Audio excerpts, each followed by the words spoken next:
Sure, Yeah. awesome.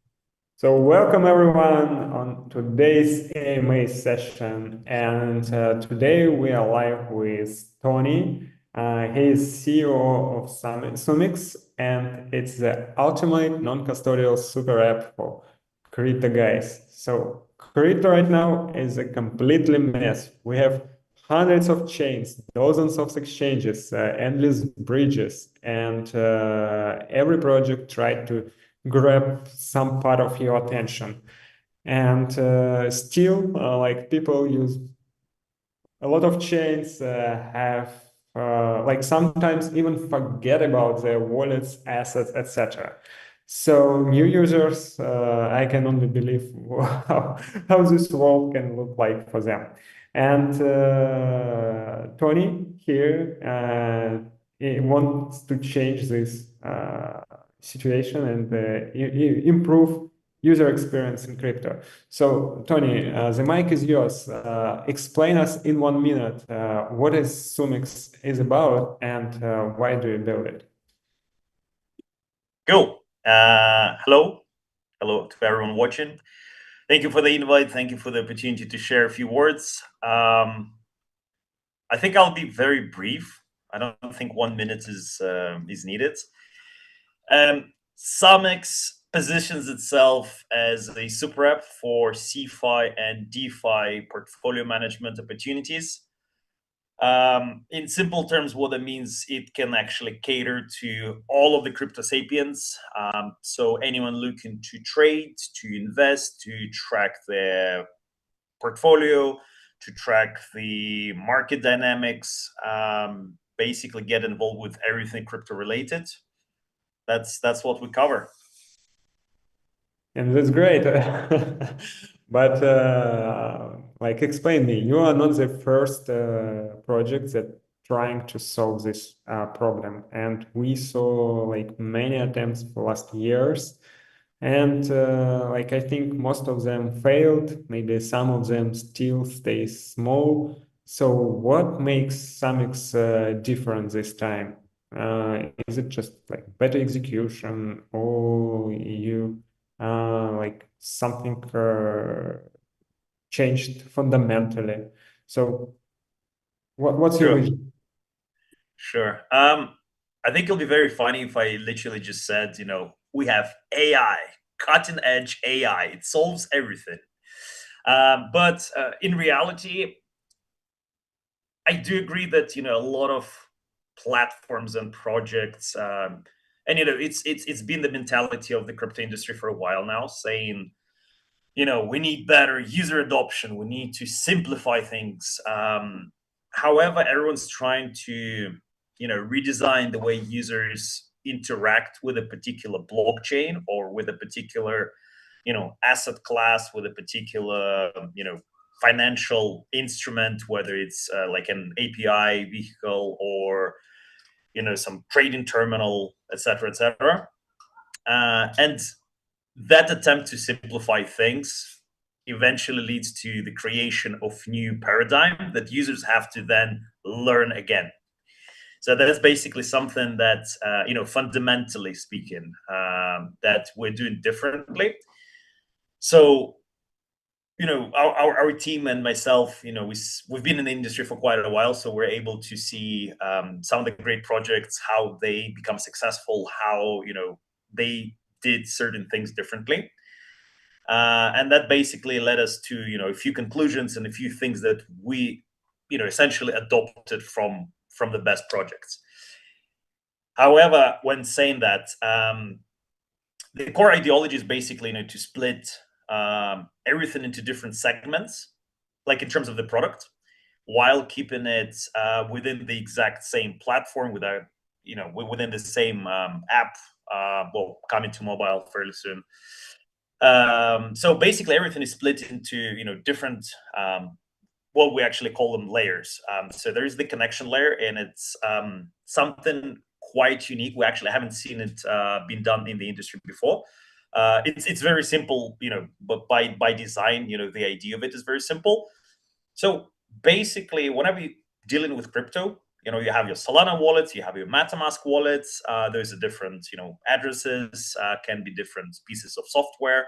You also have your, let's say, Binance account. You have your Bybit. You have your, Hyperliquid on the perp dex, and then you have to bridge liquidity, etc., etc. So all those things, they're essentially different access points, different, sources of your, money, portfolio, assets. Everything's basically fragmented. So the connection manager, it's the very first layer that the user sees. That's basically your unified, plug and play sort of access point. So basically, you're able to plug in any of your wallets. You're able to plug in any of your DEX accounts. You're also able to connect any of your socials, and that creates your entire experience. You're not, as a person, as a crypto user, you're not fragmented yourself. You do realize, me is me. I have my different assets across, different chains, across different wallets. So our very first goal was to basically unify that and put it within, the same interface and say, this is your dashboard. That's where all of your crypto is. And again, and it's a very important point as well, we're non-custodial, so we're not actually asking to transfer the funds. It's like we're not a wallet. We're basically an interface that allows you to plug everything in, and for the first time in this industry, get the overall look of what your portfolio is like, what your presence is like. So that's the very first layer that the user sees. And then from there, we go into different, sub-genre, subcategories, and sub-products. So obviously, the trading, there's a trading terminal. Go ahead, you trade. Again, it's a unified approach, regardless of the exchange you're trading on. You'll have the exact same interface. You'll have the exact same functions. And I've seen some people, use like 2 or 3 different exchanges at the same time. Not only you have to juggle multiple tabs all the time, you have to re-log in, 2-factor authentication, etc., but it's the whole idea of this button is here for this platform, and then you go to the other one, it's like right, give me a sec, okay, here's the same button. It's the same interface, so you basically are operating within the exact same realm. But your sources, your bundles that have been plugged in, they're yours, whatever they are, whatever you prefer, you just, feel free to use them. And the same thing comes to, some of the other aspects, whenever we're talking about on-chain or cross-chain swaps, and that's something, we're becoming a little bit more proud about. I think I'll have a chance to cover it today in a bit as well. Our investment hub, the exact same thing. It's a unified approach, the exact same experience, regardless of the blockchain, regardless of the investment protocol. There are certain metrics, certain parts of the UI that, they just have to be there, and they're the exact same for whatever you want to use. Then the next layer would be our rewards hub. And it's, again, something that solves quite a few problems in the market. So basically, most of the projects that go to, again, not going to point fingers, not going to, spill out the names, but we all know those platforms for, questing and gamification. Yes, they're, absolutely riddled with bots. We've known that for quite a while now. But one of the main problems is they mainly focus on the social tasks, or the social cloud, as I call it. The reason being, that's the only thing they're essentially able to track. Follow, subscribe, leave a like, leave a comment, and get your payout essentially. Because we're actually able to track on-chain activity, whatever comes to your mind, we can track it across pretty much any chain you can think of. Text-based activity, socials, and all of that being integrated, we're actually able to reward and incentivize the users based on the meaningful actions. So, for any of the projects that are trying to, increase the number of unique active wallets, to actually, reward the users who are active, who are interacting with a, protocol, with a smart contract, with a token, that would be the golden opportunity to do so, instead of, having to create some miracles otherwise, I guess. So yeah, basically, Yeah, just to kind of sum up. So it sounds complex. It is a complex project. The infrastructure is absolutely mind blowing. Trying to tie everything together, but at the very bottom of it, we basically have a few different layers that operate for a few, specific tasks, a few specific things that the crypto users might want or use. And all of that is basically put together and interconnected between those layers to operate in a seamless manner for the users, for the projects, and essentially for us. So that's kind of the hidden recipe, I guess. Excuse Yeah. me. And I agree with you. You covered a lot of things, and we will get back to them right now. But I want to remind for our active listeners and watchers that you can ask questions on YouTube, on X during the stream, in the comments, and of course we will discuss them. So, you covered a really important thing about connection your CX account via API keys. But a lot of people, I'm part of them, are still scared of such things. So, how do you actually make it safe? And what happens if someone's API key will be compromised? Cool. So it's a very important question. I will pretend like I'm hearing it for the very first time. Fortunately or unfortunately, I'm not. So there are basically a few angles regarding the security. So from a user standpoint, the whole idea of API keys for your centralized exchange account, being there in the first place, was that you would be able to essentially take your sex-based balance and its functionality, trading, swapping, spot futures, whatever it might be, and use it elsewhere in a different application using the API. So in the very first place, you need to understand it's not something, it's not some secret keys you need to hack out of your sex account.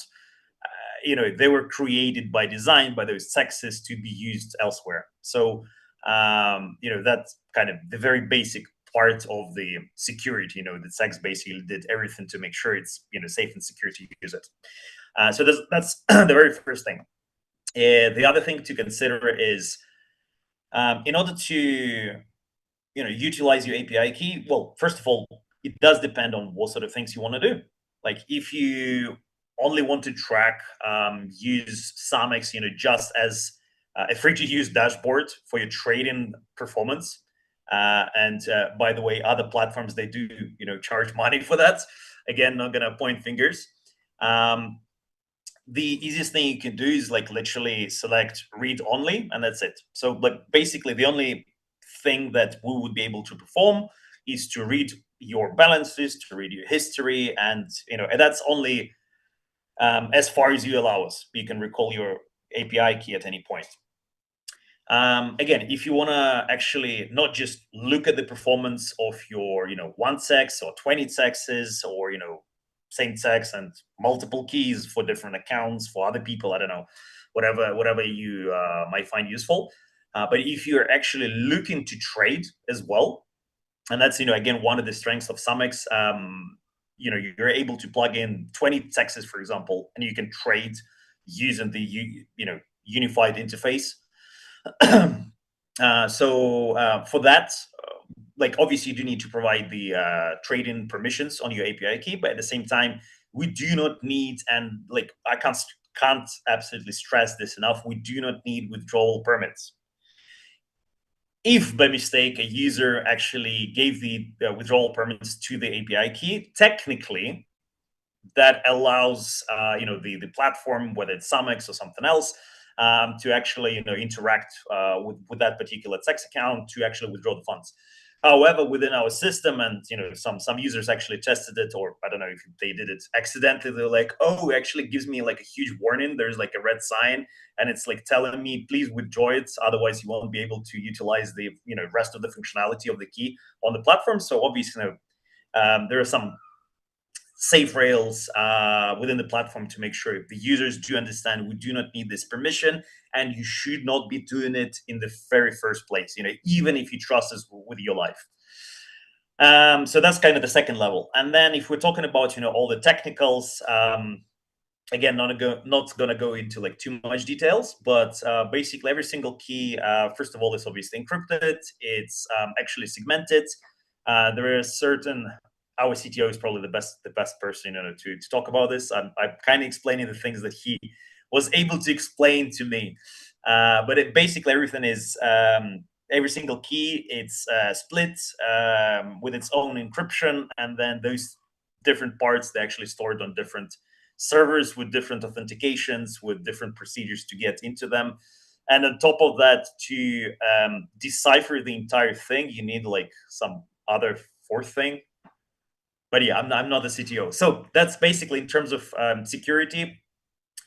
We're basically using, the industry strongest like type of encryption. We're using like all of the procedures to basically split it.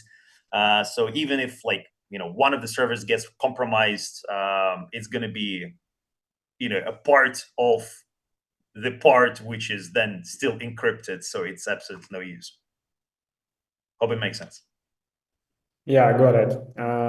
So actually, like it's a good point, but again, like if we come back to withdrawal rights, of course, like it's better to notify user, like to recall it, but another thing, you don't actually need withdrawal if you want to drain the balance. There are a lot of illiquid coins and tokens that you can use like for different operations. So yeah, basically like it can be also used. But I hope like your cryptography and overall security never face these issues with users.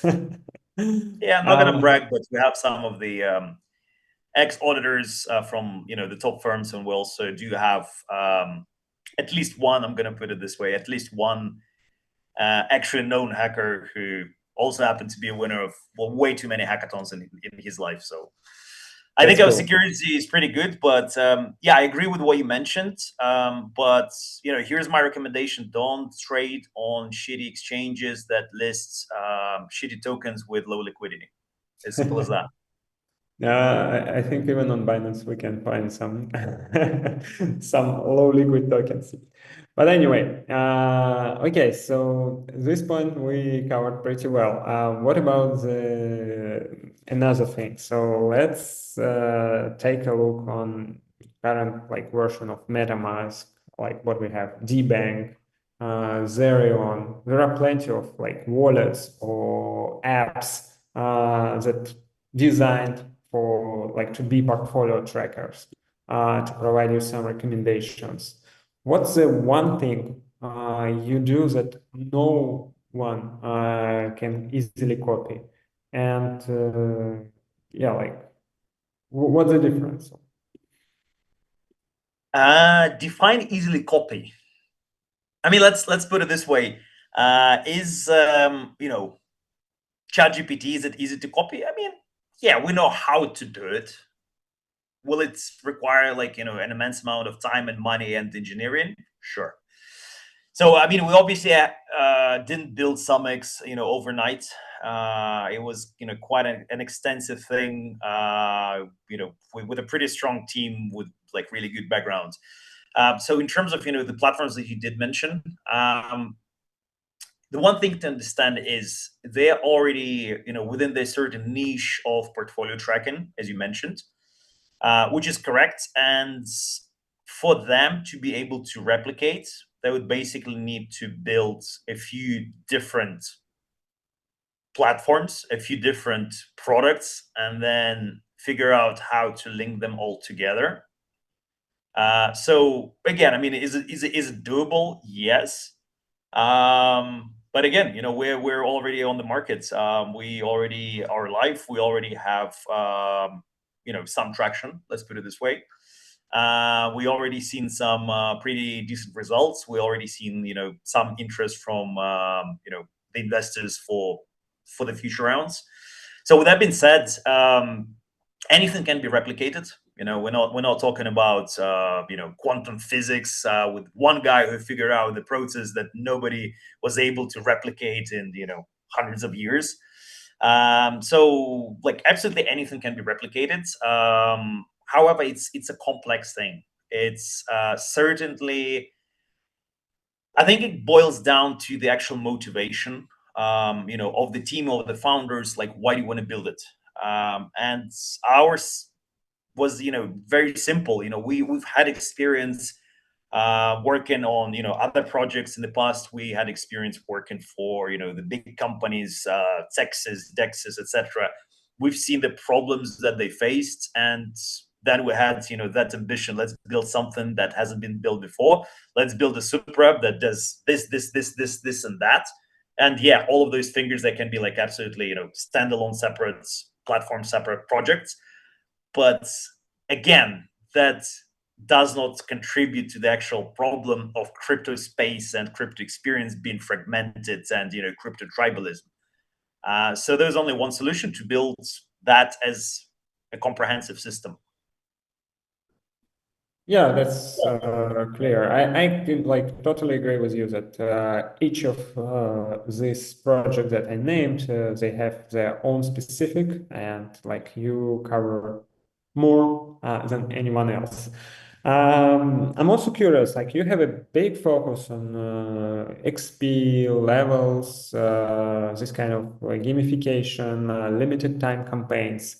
In your experience, like you already launched the product, you have users. Is this actually driving real retention and trading volumes, or is it just mostly cosmetic to get people click around? It does. It does help. It does work.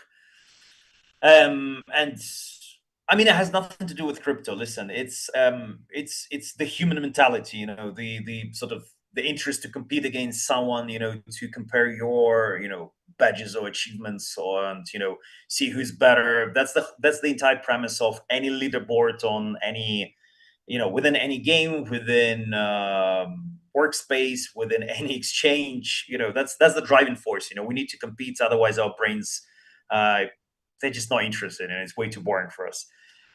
In terms of the actual mechanics, and that's where some of the guys from our team with game dev, with actual game dev experience, with complex 3D graphics and like all of that come into play.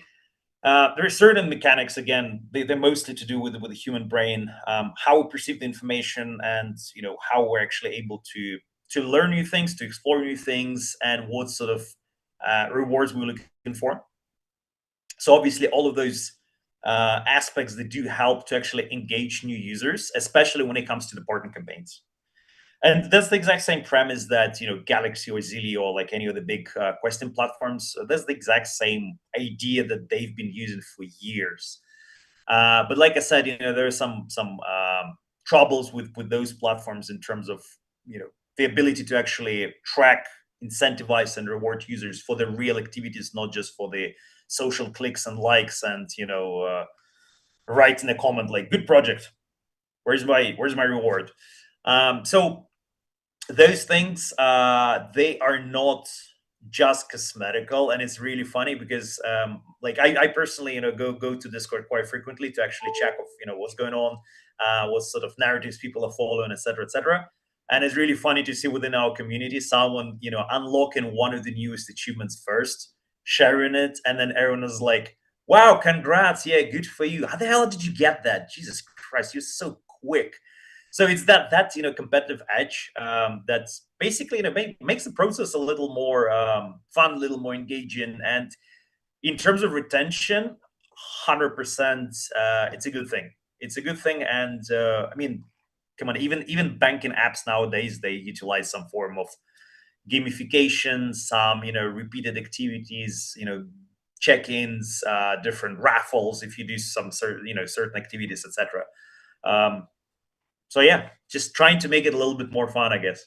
Yeah, that's true. That's true. And what numbers are you seeing in repeat usage? Ooh. That would be good if I knew this question would come up. I would actually have to check the analytics for that. Like I'm hand to God. I absolutely have no idea like what has been like in the past couple of weeks. But before that, I think it was like 70 to 80%, like week over week activities. And again, bear in mind we have around 24,000 users within the leaderboard who actually do participate in all sorts of different activities. So it's pretty good. So yeah, something like that. Yeah, sounds impressive. Okay. Like next question I have about your roadmap, but I see on our X there are some questions regarding roadmap too, so I will Sure. go for that. So first of all, mobile app or Telegram mini app timeline, and when can we expect full on-the-go trading? Okay, let me start from the last question, I guess. Full on the go trading, I'm guessing. Well, again, that goes back to the mobile. So there is the mobile version which is available through any wallet. So but basically, OKX wallets application, you can that's what I personally use. You can obviously just go to our app, log in using that, and go to the trading terminal, and you'll basically get a similar experience that you get with any of the texts on their mobile for trading. So you can use that straight away. In terms of the Telegram mini app and the mobile apps, as well as the Line Messenger app, that's the Asian Telegram basically, and we had some talks with them, quite extensive ones. So anyway, so the infrastructure is there. There are a few things that we need to solve, and again, that's something that hasn't really been done well in the industry, and that's got to do with how third-party wallet applications actually operate within Android and iOS. I'm not sure if those are the things that we would be able to solve. I'll be honest, because again, that goes back to how the operating systems of those phones work. However, in terms of the actual applications, we are looking by the end of the year we should be able to roll them out. I mean, obviously, that's subject to going through all the approvals and getting listed within the marketplaces. But that's basically the timeline that we're looking at. I see. Okay, and the next question also regarding our roadmap. When is the TG and how will Sigma points convert to Sigma tokens? That's I think I if every single time I received a cent for saying the phrase, if every single time I received $1 whenever I heard this particular question, yeah, that's the inception level of questions for you. So in terms of the TGE, we're looking at Q3 this year. Again, it's not hard coded yet. The reason being, we obviously are looking at some of the features that we want to utilize. We're obviously in the talks with some of the VCs who are interested in the token. We're also in the talks with some of the Texas, and we're also looking at the market conditions. So the market conditions are not the greatest. We obviously, since we've been in the industry for quite a while, and there are quite a few utilities, going forward with the token, we don't want to essentially, fundraise and then dump the token, onto our user base. It will be unethical. It would not be economically sustainable, etc., etc. It's just going to be a shitty move. So right now, we're basically trying to navigate those murky waters to get the best outcome in terms of not taking too long before the TGE, but at the same time not launching it prematurely, so it actually doesn't really stick that well. But timeline wise, we're looking at Q3. We might have to remodel that slightly. In terms of the conversions, so yes, the SP points or the Sigma points on the platform. So they're basically the point-based system to reward the users for their activities right now. They will be converted into the Sigma points, and the the exact timeline and how it's going to happen and what the users would need to do, etc., etc. That will come out as soon as we release our tokenomics openly. And again, that's subject to some of the private discussions with the VCs at the moment. So that's as much as I can say for now. But yeah, stay tuned and you'll see. Yeah, I totally agree with you. Like, it's not like too far, but still, like, I think after you see the final numbers, I mean, points, etc., the whole market condition, you can better understand what would be conversion rate, what would be the schedule, etc. Okay, so now we had our favorite part, rapid fire round. So short questions, short answers. Biggest misconception about crypto super apps today? If you log in, it'll earn you money straight away. Okay, one metric you will obsess over after the next big update. Ooh, that's a hard one. Jesus, we had too many. Sorry. I'll take a little bit of time. Again, our CPO, I think that's the best person to talk to about this. Uh, Activation of users into the protocols they've never used before. Cool, that's interesting. If like any other wallet or exchange offered to acquire Sumex tomorrow, what's your number? Hard to say. 40 plus, we're talking, I think. Okay. Hardest thing you've built so far? Sumex. I mean, during this project, maybe some kind of. During the Jesus. Again, you need to speak to our CTO because I'm not really that much of a technical guy.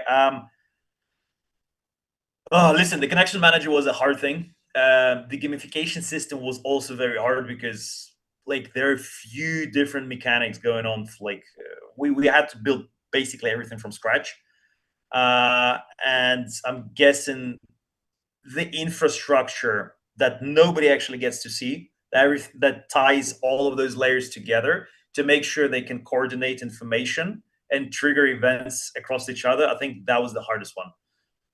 It's an architectural thing. I don't know if it's like a single service. Our CTO is not here, but yeah, that sounds and looks very hard. It's like still to this day. Okay, go. And like, what's the success look like in 6 months?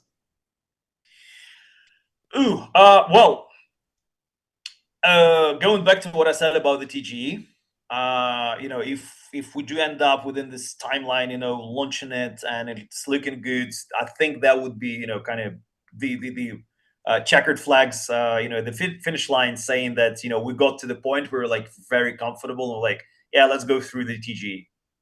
Okay. And your advice to other builders that try to unify CeFi and DeFi?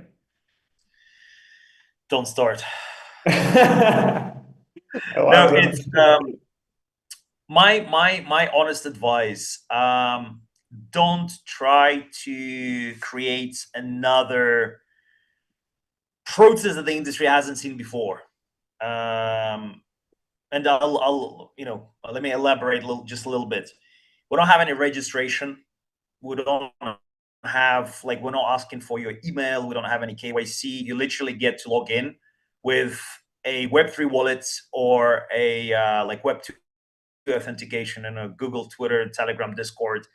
And that's a deliberate choice. We didn't want to have yet another thing that the user has to create the passwords, create your safe phrase, create this, create that, confirm your email, input your phone number. So try to simplify the processes. And I think that's the premise for any, super app, super shop. Create a simpler process instead of trying to be unique. That's great. And the latest one, it's also regarding your token. So where is the revenue coming from? and how it will will be connected with token. So what incentive token holders will have from that? Cool. So the revenue actually comes from multiple sources, quite a few of them. So there's obviously the B2B segment. So essentially, any of the user activities on the platform, they do generate, something basically, because with everything that we've integrated, whether it's on-chain stuff or text-based stuff or the rewards hub, like all of those things, we do have some revenue share, some partner agreements with all of those projects and platforms and ecosystems. So that's the B2B side side of things. Will basically generate revenue on those activities that the users would anyway do otherwise on in a different platform, on a different exchange, on the exchange itself, etc., without any extra cost to the actual user. We're actually able to reduce them. It's a different topic. So that's the one thing. The other one, we're actually looking to roll out our subscription plans with some of the really cool features. And when I say cool features, it's not going to be you can change your avatar picture. We're talking about really high level performance, analytics, etc., like all the different tools for the traders, for the SMA small funds, small SMA funds. That do manage a few different portfolios for their clients. So yeah, these subscription plans. That's going to be the other thing. We also obviously do work directly with the projects. We're talking about Rewards Hub. We're talking about token campaigns. Again, you and I we had a small chat before that. Not gonna point fingers. I do have a whole variety of small and large fingers to point, but not gonna use any of them. But we're basically able to do what's nobody able to do in the industry so far. We have more exchanges, we have spot and futures, and everything is transparent to our partners. Thanks to the analytics layer, which I haven't even mentioned. But yeah, we basically get one of the deepest analytics in the market. We get aggregated data from the market itself, directly from the source, the exchanges, the on-chain activities. But we also get micro data from the users, and we're actually able to create all of those correlation matrices and get really deep into the mind of an average user to understand what sort of user clusters are we talking about. Different regions, different social media accounts, different asset preferences, different exchange preferences, wallets, etc. So all of that is data. Again, we're not asking for any private information, but on a macro level, that data is extremely valuable, and it's something that some of the institutions, maybe even governments, would be very much interested in. So all of these things there, different revenue streams. Yeah, makes sense on revenue. In my opinion, it's great that most of revenue you plan to get from B2B segment, B2C also gonna monetize, but still. And I still want a clear link, what exact token holding benefits you will have, Yeah. how business will support that. So part of the revenue is again, it's subject to to a few tweaks and the exact numbers, but the whole idea behind the token, use part of the revenue to buy back the token. Obviously long term in terms of the capitalization for the holders, that's going to appreciate the value of the movement back you're going to be holding. That's one thing. The other thing is we also would be able to redistribute some of the token that we buy back to the holders, to the stakers of the token, to those who actually use some of the premium features. Again, they come in later after the TGE, but some of the features that we're looking to kind of gatekeep behind the token usage. And for those who are actually going to be using the token to unlock some of those features, they'll be able to get some of the reimbursement back into the in the form of the token. So that's just to name a few. Yeah, like I'm glad that you're considering buybacks. I think it's one of Oh yeah. the best practices in the industry. Still, like it depends on the math because we can see a good example is like Hyperliquid, but we also can see a bad example like Jupiter, for example, because they buy back maybe 20% of what they unlock and distribute to the market. So yeah, like the balance here is the key.